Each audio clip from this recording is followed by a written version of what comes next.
अस्सलाम वालेकुम, नमस्कार, सत श्री अकाल एंड गुड आफ्टरनून। दोस्तों कैसे हैं आप? आई डू होप आप सब अच्छे होंगे जी। एक कॉमन सा एक सवाल है जो अक्सर दोस्त पूछते हैं कि जी कि हम ह्यूमन राइट्स की एप्लीकेशन फ़ाइल जो करते हैं उसकी गवर्नमेंट की जो है होम ऑफिस की जो है वो फ़ीस कितनी होती है। सो देखिए, एक तो वो डिपेंड कर रहा होता है कि आपका कौन से ह्यूमन राइट की बेस के ऊपर आप एप्लीकेशन को फ़ाइल कर रहे हैं, नंबर एक। और सेकंड उसमें यह है कि अगर आपकी एलिजिबिलिटी नहीं बनती, आप अफोर्ड नहीं कर रहे होते हैं, तो आप फ़ी वेवर की एप्लीकेशन जो है उसमें फ़ाइल कर सकते हैं। लेकिन इस ऑलवेज़ एडवाइजेबल कि आप अपनी सिचुएशन देख देख के एप्लीकेशन फ़ाइल किया करें फ़ी वेवर की, कि क्या आपकी एलिजिबिलिटी उस सेंस में बनती भी है या नहीं। और सेकंड अब आते हैं ह्यूमन राइट्स की फ़ीस की तरफ जो है।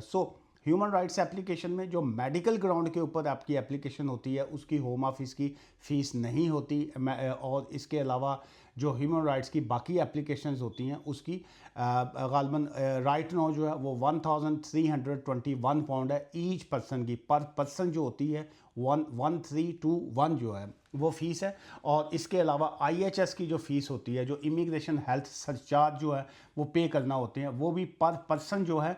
अडल्ट की अगर हम बात करते हैं तो वो 1035 है, 1035 पाउंड जो होता है वो पर पर्सन होता है। और ये आपने 2.5 साल की जो होती है 2.5 ईयर्स जिसको कहते हैं वो आपने पे करना होती है। लेकिन अगर आपके बच्चे हैं जो अंडर 18 आते हैं, 18 साल से कम उम्र के बच्चे हैं, तो उनकी जो है वो अप्रॉक्सीमेटली वो 776 पाउंड जो होता है वो पर ईयर की फ़ीस है। अगर हम बच्चों की 2.5 साल की अगर हम बात करते हैं पर बच्चा जो है, उसमें जो है वो ऑब्वियसली उसके मुताबिक वो बन जाती है 776 बाय 2.5 ईयर, 2.5 साल। और अडल्ट का 1035 बाय 2.5 ईयर। और जो इमिग्रेशन फ़ीस है वो 1321 पाउंड जो होती है वो पर पर्सन इमिग्रेशन की फ़ीस होती है। लेकिन इट्स ऑलवेज एडवाइजेबल कि आप उसको at the time when you are submitting your application आप उसको चेक कर लिया करें।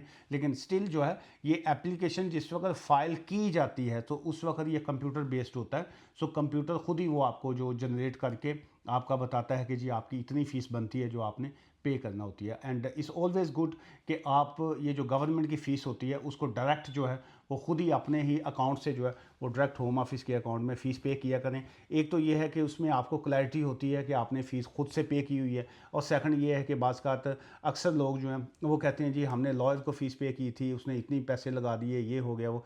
उससे भी आपकी बचत रहती है कि क्योंकि आपने वो फ़ीस जो होती है वो डायरेक्ट पे की होती है। दुआ में याद रखिएगा। Take care, bye for now.